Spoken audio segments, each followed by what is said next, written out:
오늘 말씀 배경을 좀 함께 살펴보고자 합니다. 여호와 하나님께서 모세를 통해서 이스라엘 백성을 그 종살이하던 애굽에서 건져내셨죠. 완고하게 하나님의 말씀을 거부하는 애굽 왕 바로와 그 나라에는 10가지 재앙을 내리시고 이스라엘은 구원해 내신 거예요. 그리고 하나님께서 이스라엘 백성과 언약을 맺으십니다. 하나님께서 이스라엘 자손의 하나님이 되시고 이스라엘은 하나님의 백성이 되는 그 언약이에요. 물론 이제 이 언약은 이미 이제 이스라엘 백성들의 조상인 아브라함과 맺은 언약의 토대 위에 세워져 있기 때문에 이제서야 이스라엘 백성들이 하나님의 백성이 되는 그런 의미는 아니라고 말씀을 드렸어요. 오히려 아브라함 개인과 맺은 언약이 이제는 이 아브라함의 자손이라는 집단, 어떤 뭐 국가라고 할까요? 집단으로서 맺은 언약으로 공식적으로 확장되는 그런 개념이라 말씀을 드렸습니다. 그래서 이제 하나님께서 이스라엘과 이렇게 언약을 이제 맺으시는데, 이스라엘 백성에게 이제 하나님의 백성으로서 지켜야 될 내용들을 이제 말씀해 주세요. 그게 뭐였냐면 출애굽기 20장에 나오는 십계명의 말씀이었어요. 그 십계명을 포함해서 십계명을 대표로 하는 율법을 주시는 것으로 하나님의 백성은 이렇게 살아야 된다라고 말씀하셨어요. 그러니까 언약을 맺는 현장에서 하나님께서 직접 친히 말씀하신 거고요. 이스라엘 백성들은 그 하나님의 말씀을 듣고 우리가 그 말씀을 다 지키겠다고 응답을 합니다. 출애굽기 24장 3절을 같이 한번 읽어봅시다. 시작. 모세가 와서 여호와의 모든 말씀과 그의 모든 율례를 백성에게 전하매 그들이 한 소리로 응답하여 이르되 여호와께서 말씀하신 모든 것을 우리가 준행하리이다. 이스라엘 백성이 좋습니다. 하나님의 그 말씀, 그 율법을 우리가 다 준행하겠습니다. 하나님의 백성으로서의 그 의무를 이행하겠습니다 라고 이야기하는 거예요. 그래서 드디어 언약이 체결됩니다. 그리고 이제 하나님께서 언약이 체결된 이후에 모세를 산으로 올라오라 말씀하세요. 이 언약의 말씀, 이 십계명의 말씀을 친히 돌판에 기록해서 주시겠다는 거예요. 그래서 모세가 산 위로 올라갑니다. 백성들은 산 아래에서 기다리는 거죠. 그런데 산 위로 올라간 모세가 아무리 기다려도 내려오질 않아요. 우리는 알죠? 나중에 모세는 40일 뒤에 내려올 겁니다. 그런데 이스라엘 백성 입장에서는 이게 지금 날짜를 기약하고 올라간 게 아니니까 그저 무료하게 기다리기만 하는 그런 모습이에요. 왜 이렇게 모세가 안 내려오지? 야, 올라간 지 며칠 됐어? 야, 열흘이나 됐어? 아직도 안 내려오네. 야, 혹시 문제가 생긴 거 아니야? 혹시 죽은 거 아니야? 한번 생각해봐. 올라간 지 벌써 며칠째야. 야, 그럼 우리 어떻게 되는 거야? 라고 이제 이런 말들을 아마 주고받았을 거예요. 이제 그러다가 사고가 터지는 거죠. 안 되겠다. 우리에게는 우리를 인도할 신이 필요한데 모세가 죽었는지 어쨌는지 잘 모르겠으니까 우리를 인도할 신을 만들자 그래요. 32장 1절입니다. 또 읽어봅시다. 시작.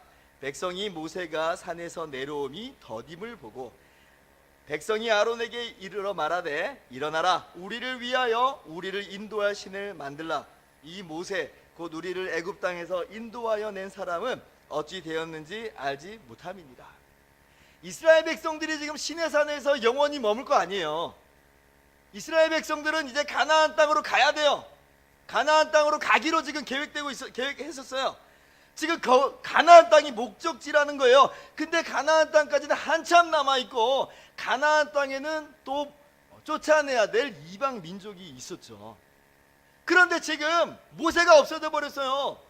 모세를 통해서 만나는 하나님을 더 이상 만나지를 못해요. 그러니까 자신들을 인도할 신을 만들라는 거예요. 이 신을 앞장 세워서 진행하겠다는 겁니다. 지금 앞에 해야 될 일이 9만리가 남았는데 이 신을 만들어서 그 일을 해내자는 거예요. 그래서 만든 게 금송아지 신이에요. 이 신이 이스라엘 백성을 애굽에서 구원의 신이다 이렇게 이야기하고, 이 신이 마치 여호와 하나님이나 되는 것인 것 마냥 금송아지를 예배하는 날을 여호와의 절기다 이렇게 이야기를 합니다. 그러나 여러분, 이 금송아지는 우상일 뿐이지 이게 여호와 하나님은 아니에요. 왜냐하면 하나님께서 지금 언약을 맺으실 때, 그래서 십계명을 주시면서 이스라엘 백성이 하나님의 백성으로서 지켜야 될 도리를 말씀하셨는데, 그 첫 번째가 뭐였냐면 나 외에는 다른 신을 내게 두지 말라요. 그리고 너를 위하여 새긴 우상을 만들지 말라, 이거였거든요. 그래서 지금 아무리 여호와의 절기 운운해도요, 이 금송아지는 여호와 하나님하고는 아무런 상관없는 그냥 우상일 뿐이라는 거죠. 도리어 지금 이스라엘 백성이 이 금송아지를 만들어낸 것으로 말미암아 엄청난 결과를 그들이 이제 맞이하게 됐는데, 보세요. 하나님과 언약을 맺으면서 하나님의 백성으로서의 마땅한 의무를 준행하겠다고 약속을 했어요. 그런데 지금 그 의무를 깨뜨렸잖아요. 그게 무슨 의미예요? 그 이야기는 하나님과의 계약이 파기돼 버렸다는 거예요. 하나님 외에 다른 우상을 만드는 것으로 하나님과의 언약이 무효화돼 버렸다는 거죠. 예를 들면 이런 거예요. 남자와 여자가 결혼할 때 남자가 엄숙히 맹세합니다. 나는 오직 이 여자만을 사랑하겠습니다. 여자도 마찬가지예요. 나는 오직 이 남자만을 사랑하겠습니다. 그러한 맹세가 있고 그러한 약속 안에서 부부관계가 선포되는 거예요. 이런 맹세 없이 부부관계가 선포되지는 않아요. 그런데 신랑이 신부하고 살림을 차린 게 아니고 딴 여자하고 살림을 차려요. 이게 말이 돼요? 말이 안 되는 이야기예요. 그것은 맹세를 깨뜨린 것이고, 그 맹세 안에서 선포된 바 부부관계가 깨져버린 거예요. 지금 하나님과 이스라엘 백성과의 관계가 그렇게 돼버렸다는 거예요. 이스라엘 편에서 계약을 파기해버렸고, 그에 따라서 이스라엘 백성들은 더 이상 하나님의 백성이 아니게 되는 거죠. 그러면 그 결과는 어떻게 되는가? 계약을 파기한 쪽이 죄를 물어야 되는 거예요. 하나님께서 이스라엘 백성들에게 요구하셨던 그 십계명과 그 세부 조항들을 설명하는 내용이 이제 출애굽기 21장부터 23장에 걸쳐서 나오는데, 그 중에 어떤 내용이 있냐면 이런 게 있어요. 22장 20절 보니까 여호와 외에 다른 신에게 제사를 드리는 자는 멸할지니라, 이런 내용이 나와요. 이스라엘 백성들이 지금 다 자기들 입으로 예, 우리가 그렇게 준행하겠습니다 라고 동의했던 내용이에요. 우상을 만드는 자, 우상에게 제사를 드리는 자 다 멸망당할 겁니다. 그런데 그렇게 약속해 놓고 깨뜨렸으니까 이스라엘 백성들은 이제 더 이상 하나님의 백성이 아닌 것이고, 그리고 멸망당해야 마땅한 존재로 전락해 버린 거예요. 죄와 죽음이 이스라엘 백성들이 처한 그런 상황이라는 거예요. 모세가 40일 뒤에 내려와 보니까 정말 기가 막히죠. 하나님의 음성을 들은 지가 지금 얼마 되지도 않았잖아요. 그런데 지금 이렇게 급속하게 우상 숭배하고 부패해버리고 타락해버렸어요. 그래서 모세가 지금 십계명의 두 돌판을 가지고 왔는데, 이 장면을 보고서 그 돌판을 깨뜨려 버립니다. 단순히 화나서 깨뜨렸다기보다는 이스라엘이 하나님 말씀에 불순종해서 언약이 이미 깨어져 버렸다는 것을 의미하는 거예요. 그리고 금송아지를 불살라서 가루로 만들어 버립니다. 그리고는 그것을 물에 뿌려가지고 이스라엘 자손들로 하여금 마시게 해요. 아마도 이것은 이스라엘 자손들로 하여금 죄를 인정하게 하는 행위로 보여요. 지금 이게 모세 개인이 분노하고 끝날 게 아니잖아요. 사람들이 왜 이렇게 모세 이렇게 화를 내고 분노하는 거야? 이렇게 생각할 수 있잖아요. 그런데 지금 이렇게 이 우상을 가루로 만든 물을 마시게 함으로 이게 나의 죄악이구나, 이게 나의 문제구나, 내가 정말 탈이 났구나, 이런 생각을 하게 하는 거예요. 그리고 이제 모세가 하나님께 기도하죠. 출애굽기 32장 31절 이하를 보니까 모세가 여호와께로 다시 나아가 여짜오되 슬프도소이다. 이 백성이 자기들을 위하여 금신을 만들어 싸우니 큰 죄를 범하였나이다. 32절 같이요. 그러나 이제 그들의 죄를 사하시옵소서. 그렇지 아니하시오면 원하건대 주께서 기록하신 책에서 내 이름을 지워버려 주옵소서. 굉장하죠. 모세가 지금 이스라엘 백성을 용서해달라고 자기 목숨을 걸고 하나님께 기도하는 거예요. 이제 더 이상 하나님의 백성이 아니게 됐는데 도리어 멸망받아 마땅한 존재가 돼버렸는데 차라리 나를 죽여달라고 이야기하면서 이스라엘 백성을 용서해달라고 그렇게 기도하는 거예요. 굉장하죠. 볼 때마다 정말 이 모습을 보면서 야, 어떻게 이런 기도를 할 수 있을까 이런 생각을 해요. 도전이 되고, 그리고 이러한 모습이 우리의 신앙생활에 좋은 모범이 되는 게 사실입니다. 그러나 여러분, 핵심은 모세가 정말 엄청난 기도를 했구나, 이게 핵심은 아니에요. 모세의 기도보다 훨씬 더 중요한 핵심이 있어요. 그게 뭐냐면 하나님은 자비롭고 은혜로우신 하나님이다라는 거예요. 여러분, 하나님께서 오늘 이 모세의 기도를 들으시고 이스라엘 백성의 죄를 용서해 주십니다. 그런데 하나님께서 왜 용서하시는가? 왜 형벌을 돌이키시고 그들의 죄를 사하시는가? 한번 생각해 보세요. 제 아무리 모세가 이렇게 기도했다고 하더라도요, 하나님이 자비롭고 은혜로운 하나님이 아니라고 한다면 모세의 기도가 무슨 의미가 있겠어요? 무용지물이에요, 무용지물. 하나님이 모세에게 이럴 수 있잖아요. 야, 내가 왜 그래야 되는 거야? 내가 왜 용서해야 되는데? 그럼 모세가 무슨 말을 하겠어요? 하나님께서 야, 약속했잖아. 약속은 약속이니까 그래서 심판할 거야 라고 하시면 무슨 변명할 것이 있고 무슨 할 말이 있겠어요? 즉 모세의 기도가 탁월했기 때문에 이스라엘 백성이 용서받은 게 아니에요. 모세의 기도가 조건이 되고 근거가 되어서 용서받았다는 게 아니에요. 이스라엘 백성이 용서받고 이스라엘 백성이 다시 회복되는 근거는 뭐냐면 하나님은 자비롭고 은혜로우신 하나님이다라는 것 때문에 그래요. 6절 말씀인데 여호와께서 그의 앞으로 지나시며 선포하시되 여호와라 여호와라 자비롭고 은혜로우시며 노하기를 더디하고 인자와 진실이 많은 하나님이라. 7절 같이요. 인자를 천대까지 베풀며 악과 과실을 죄를 용서하리라. 그래서 용서해 주시는 거예요. 그래서 모세의 기도를 드리시는 거예요. 이 하나님이 저와 여러분의 하나님인 줄을 믿으시기 바랍니다. 여러분, 이 말씀은 정말 굉장히 중요한 말씀입니다. 우리의 마음 가운데 분명히 새겨야 될 진리예요. 평생 우리가 이 진리를 붙들어야 되고 이 진리 안에서 살아야 돼요.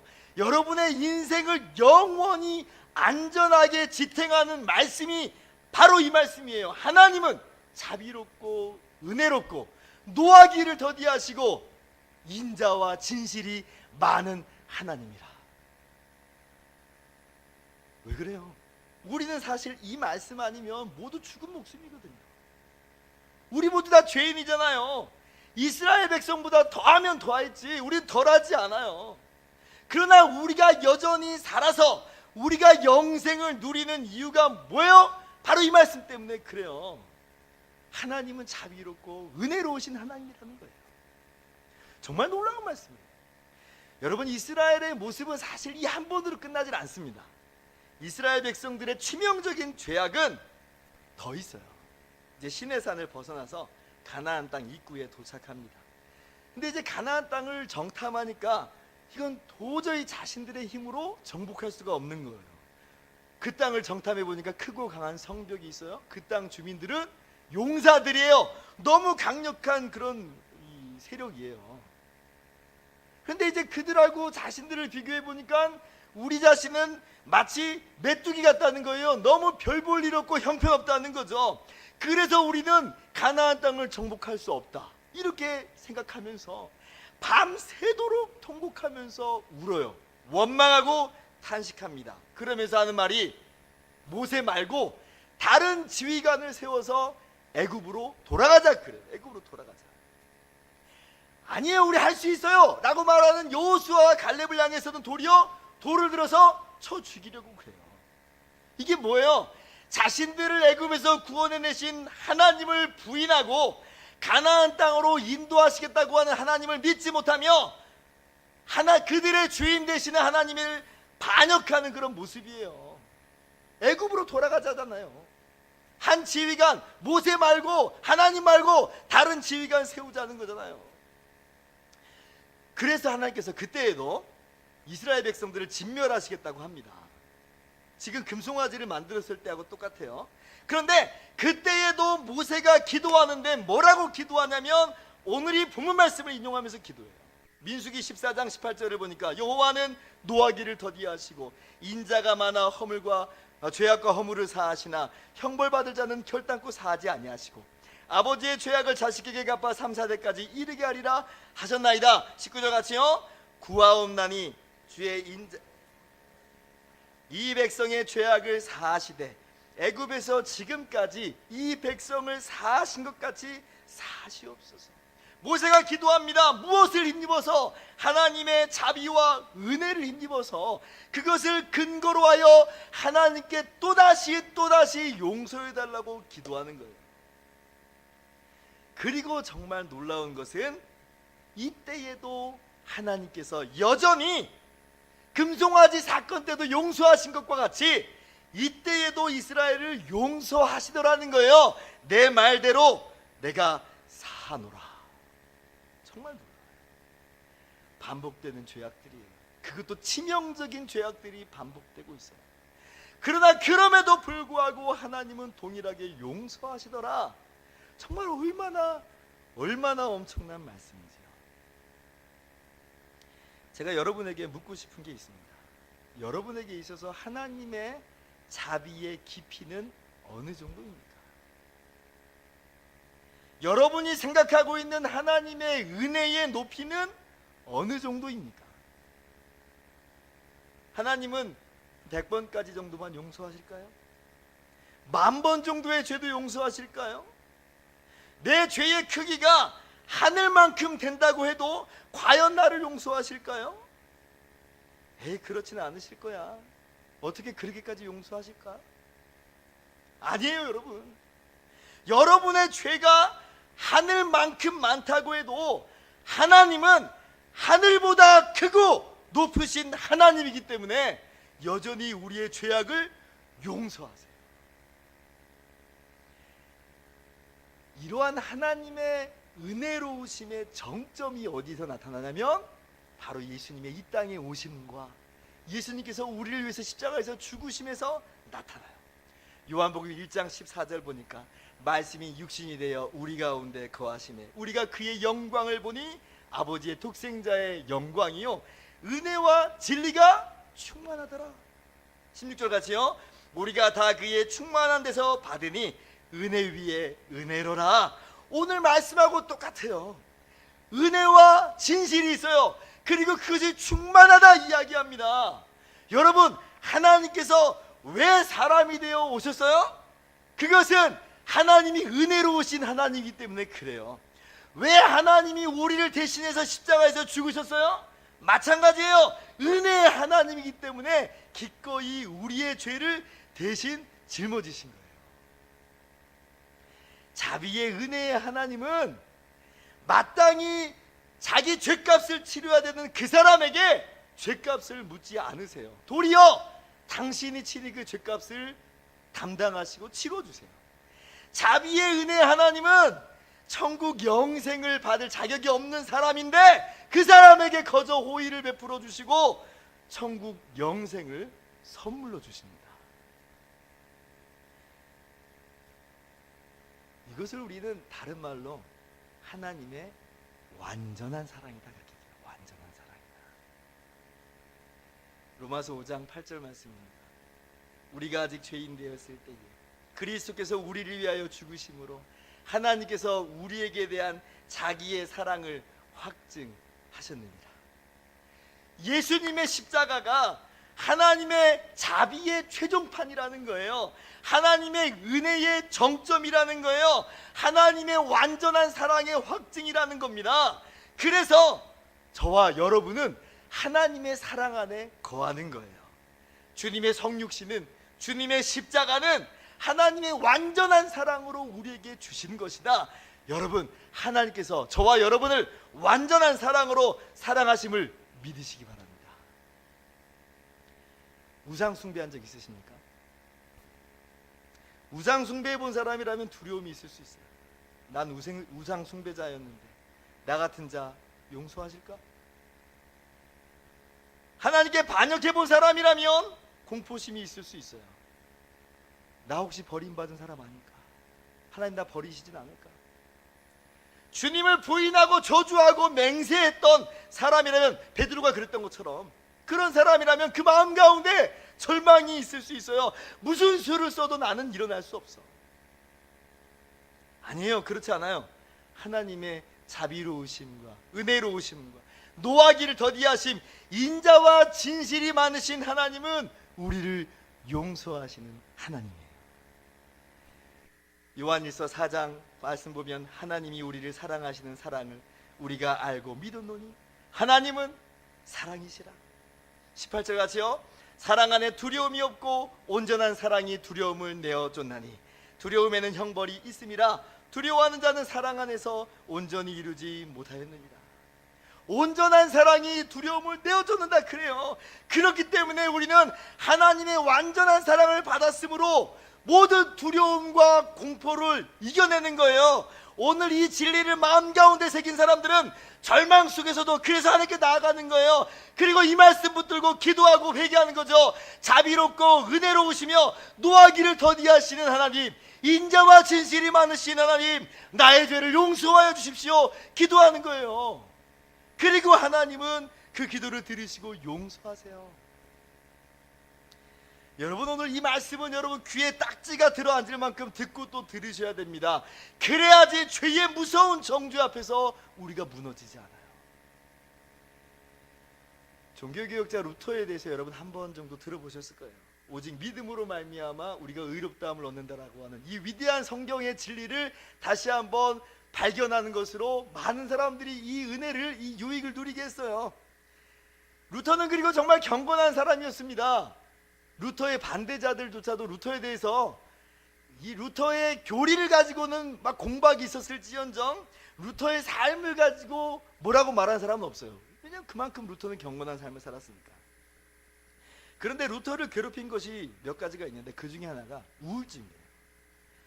이 루터의 일기를 보면 이런 내용들이 나와요.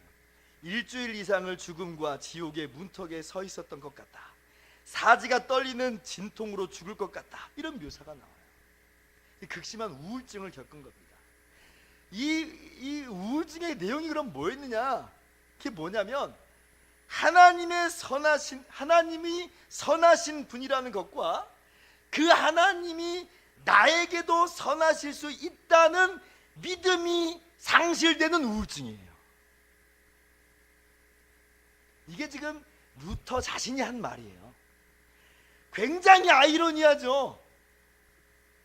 오직 믿음으로 의롭다함을 받는 이 교리를, 성경적인 교리를 붙잡았던 사람인데도 불구하고 그의 삶 가운데 괴롭혔던 것은 하나님이 내게도 과연 선하실까라고 하는 생각이 불쑥불쑥 올라왔다는 거예요. 그러나 여러분, 이게 현실이라는 거예요. 우리 모두는 저마다 정도의 차이는 있지만 하나님이 선하시다는 것과 그 하나님이 나에게도 선하시다는 진리를 놓쳐버리고 흔들흔들할 때가 있다는 거예요. 그래서 말씀을 읽고 또 읽어야 돼요. 복음을 듣고 또 들어야 돼요. 매일같이 십자가를 바라봐야 돼요. 그렇게 하나님은 자비로우시며 은혜로우신 하나님이심을 항상 말씀을 통해서 확인해야 그 모든 어둠에서 벗어날 수가 있는 겁니다. 여러분, 하나님은 선하신 분입니다. 그리고 하나님 여러분에게도 정말로 선하신 분임을 여러분 믿으셨으면 좋겠어요. 여러분, 목사님 오늘 본문 7절 말씀은 뭡니까? 이런 생각이 좀 들어요. 거기 보면 그러나 벌을 면제하지는 아니하고 아버지의 악행을 자손 3, 4대까지 부응하리라, 이런 말씀이 나와요.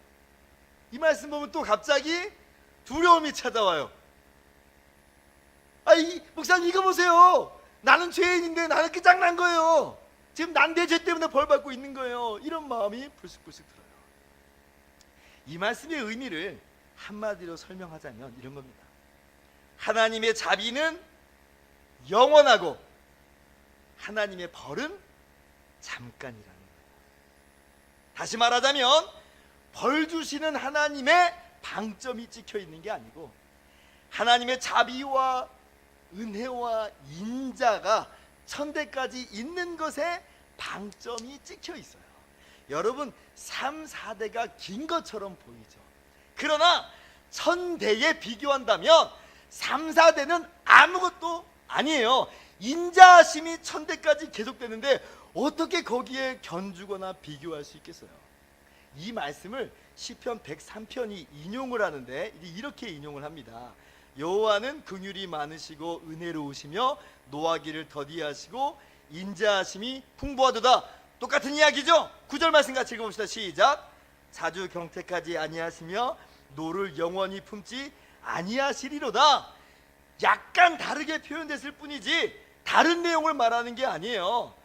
1000대와 3, 4대에 대한 내용을 분명하게 이야기하는 거예요. 지금 3, 4대라는 것은 죄 지면 우리 가문이 3, 4대 동안 벌 받는구나 그렇게 적용하는 게 아니라 하나님의 은혜의 크기를 비유적으로 말씀하신 것이라는 거예요. 그것을 다윗이 시편 가운데 고백하기를 하나님은 노를 영원히 품지 않는다.